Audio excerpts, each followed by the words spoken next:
Olá, seja bem-vindo ou bem-vinda a mais um vídeo da nossa série introdutória ao mundo da programação. Hoje vamos falar um pouco sobre banco de dados, um dos vários pilares fundamentais por trás da maioria dos sistemas modernos. Se você já fez uma compra online, assistiu a um vídeo em streaming, se cadastrou em um site ou até mesmo clicou em curtir em alguma rede social, parabéns! Você usou um banco de dados. Afinal de contas, de onde é que todas essas informações vêm e para onde elas vão? Obviamente não é magia. Ok, o que então é um banco de dados? Em suma, um banco de dados é uma coleção organizada de informações, armazenada de forma que seja fácil de acessar, gerenciar e atualizar, sendo que hoje em dia a maioria desses bancos são eletrônicos, existindo em sistemas computacionais, e é esse tipo de banco que vamos abordar aqui. As informações contidas neles podem ser praticamente qualquer coisa: nomes, senhas, registros de vendas, fotos, mensagens, dados de sensores de temperatura e assim por diante. Imagine uma planilha do Excel, com várias linhas e colunas. Agora, imagine que essa planilha pode ser acessada por centenas de pessoas ao mesmo tempo, com controle de permissões, rapidez, segurança e capacidade de lidar com milhares de registros. Isso é basicamente o que um sistema de banco de dados faz, só que em geral em uma escala muito maior e de maneira muito mais sofisticada, com tal rigor sendo extremamente importante. Em um ambiente virtual, você pode até guardar arquivos em pastas ou usar variáveis no seu programa para manter dados temporários, mas esses métodos não escalam bem, ou seja, à medida que você lida com mais dados, mais difícil se torna organizá-los e acessá-los efetivamente. Um sistema de gerenciamento de banco de dados, ou SGBD, deve oferecer 5 coisas fundamentais nesse quesito. Persistência, pois os dados continuam lá mesmo se o programa for encerrado. Organização, já que os dados são estruturados e, por extensão, fáceis de consultar. Segurança, havendo um controle de quem pode acessar ou alterar as informações. Velocidade, visto que mesmo grandes volumes de dados podem ser buscados rapidamente. E por fim, integridade, tendo mecanismos que garantem que os dados não entrem em conflito ou fiquem inconsistentes.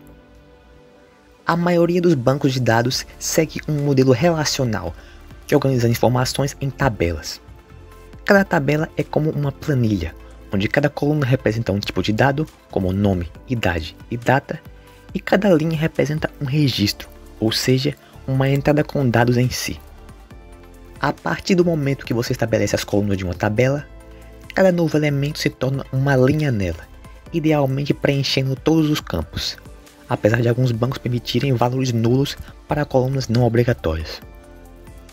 Para se comunicar com o banco, uma das linguagens mais utilizadas é a chamada SQL, que significa Structured Query Language, ou Linguagem Estruturada de Consulta.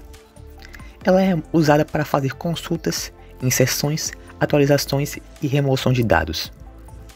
Alguns exemplos de comandos básicos de SQL, sendo feitos na tabela TW, podem ser vistos na tela. Olhando esses exemplos, percebe-se que o SQL é uma linguagem declarativa. Você diz o que quer e o banco com o qual está se comunicando decide internamente como executar essa ação.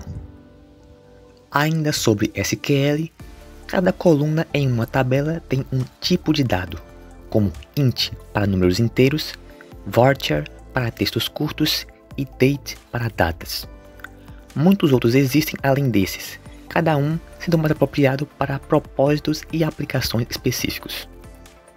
Além disso, tabelas geralmente possuem chaves primárias, que identificam unicamente cada registro, e chaves estrangeiras, que conectam tabelas diferentes ao referenciar essas chaves primárias.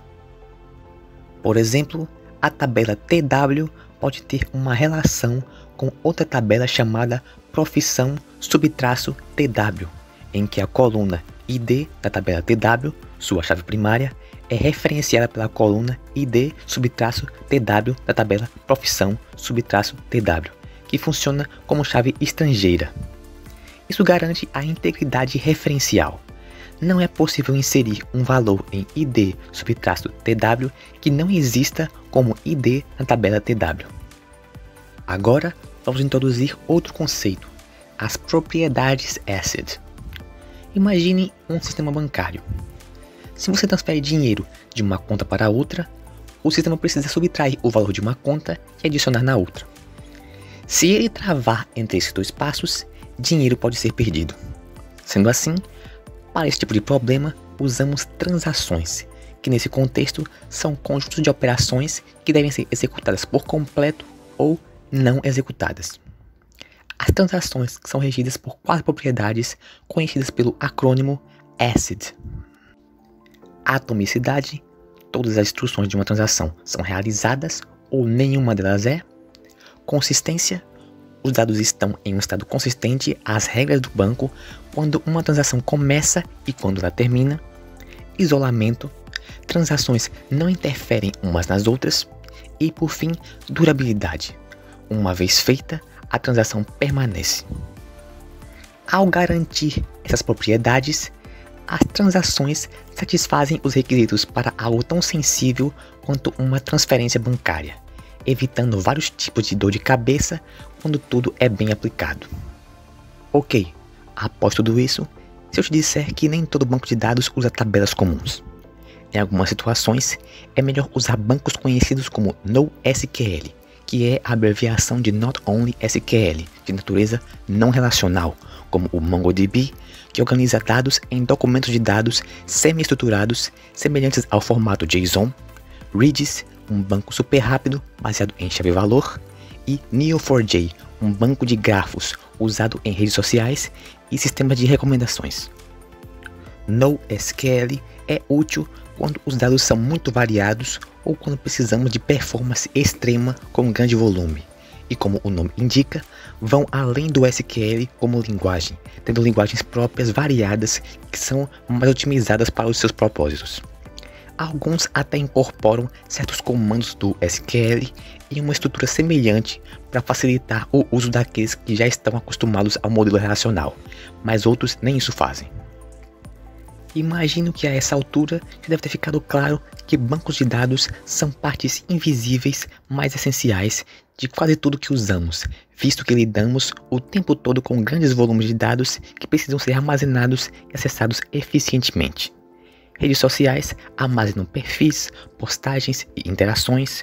Comércios eletrônicos gerenciam produtos, pedidos e usuários. Aplicativos de delivery ligam clientes, entregadores e restaurantes. Serviços de streaming guardam catálogos, recomendações e históricos.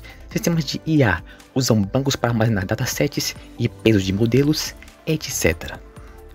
De forma geral, não é incomum para um programador ter que lidar de alguma forma com algum banco de dados em um projeto real, nem que seja superficialmente.